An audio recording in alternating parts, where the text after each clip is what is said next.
همه چیز رو به پای عشقم ریختم.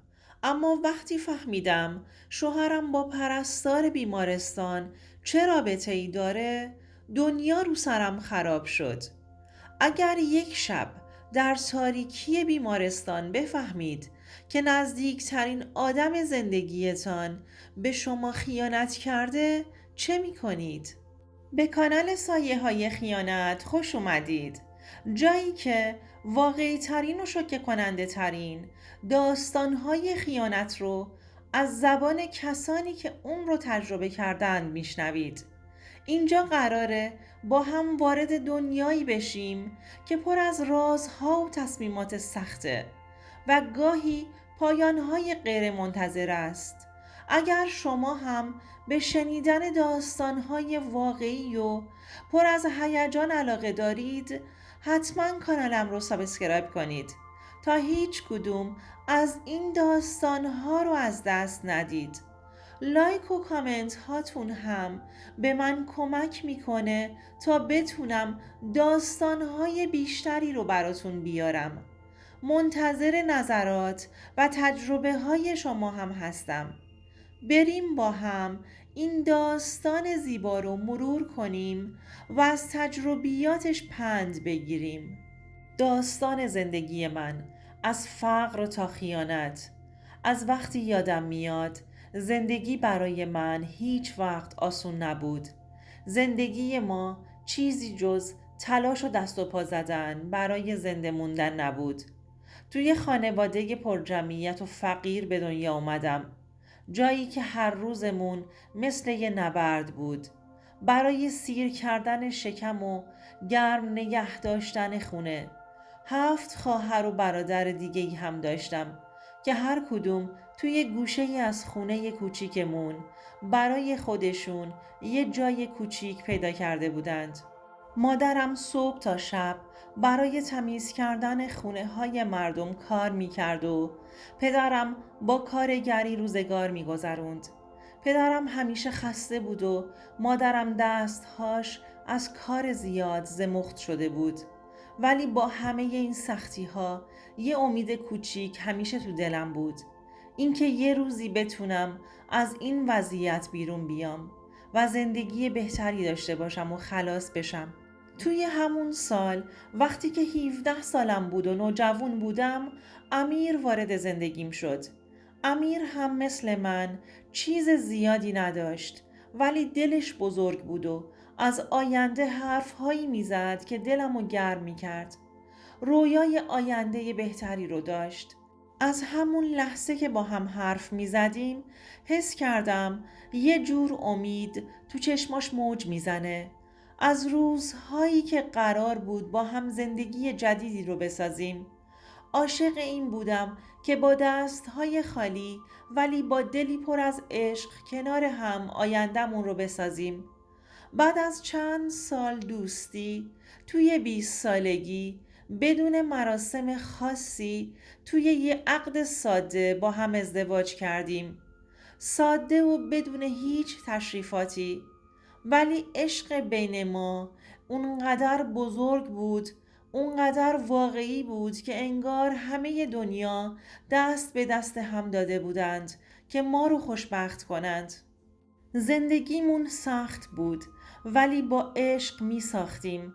با اینکه پول نداشتیم و خیلی وقتها غذای ساده‌ای مثل نون و پنیر سهممون می شد، ولی عشق همه چیز رو برامون آسون کرده بود.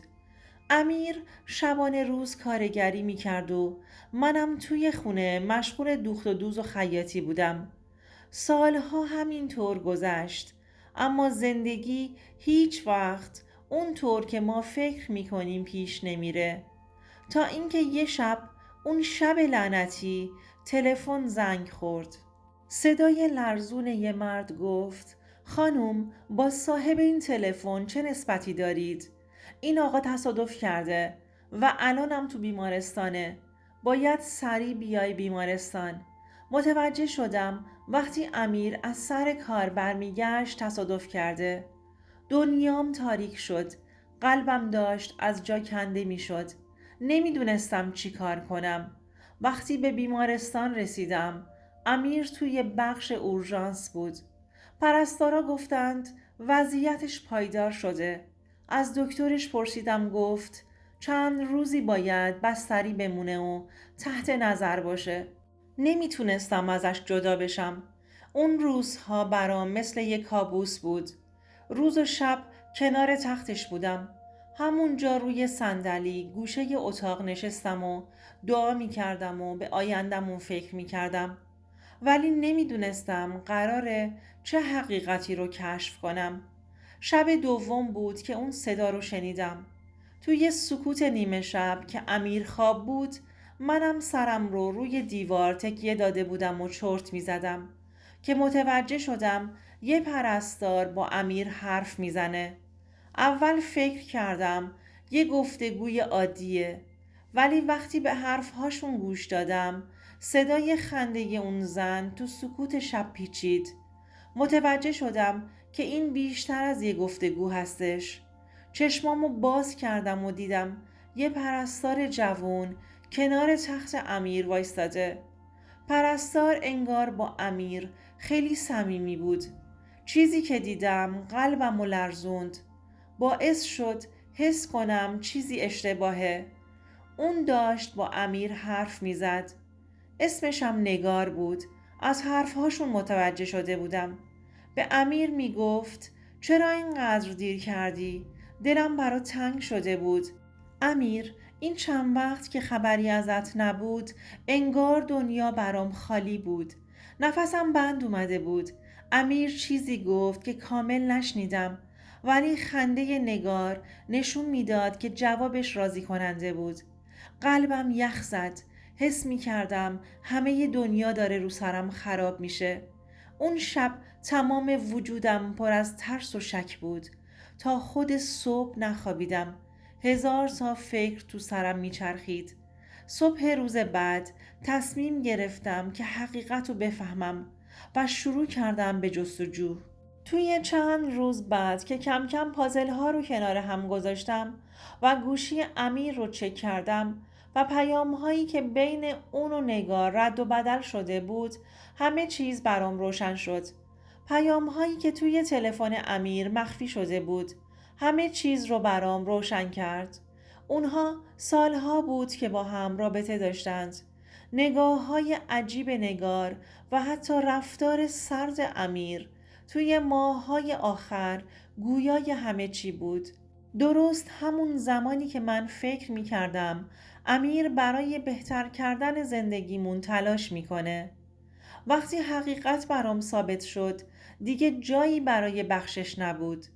چند روز بعد وقتی امیر بهتر شده بود، برای آخرین بار باهاش روبرو شدم.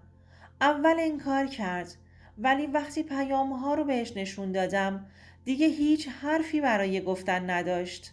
تنها کاری که کردم، تصمیم گرفتم زندگی مشترکمون رو تموم کنم و ازش جدا بشم. یه زن ممکنه خیلی چیزها رو تحمل کنه، ولی خیانت خط قرمزم بود. از امیر جدا شدم و تصمیم گرفتم زندگیم رو از نو بسازم. الان چند سال از اون روزها میگذره. زخمهام هنوز التیام پیدا نکرده، ولی یاد گرفتم که خودم رو از نو بسازم. شاید فقر تو زندگیم بود، ولی خیانت چیزی که هرگز تحملش نمی کردم. این داستان زندگی منه. داستان زنی که از دل تاریکی بلند شد و تصمیم گرفت دیگه هرگز به کسی اجازه نده قلبشو بشکنه. زندگی همیشه پر از فراز و نشیبه. ممکنه از نزدیکترین آدم‌ها ضربه بخورید، ولی هیچ وقت اجازه ندید کسی عزت نفس و ارزش شما رو زیر پا بذاره.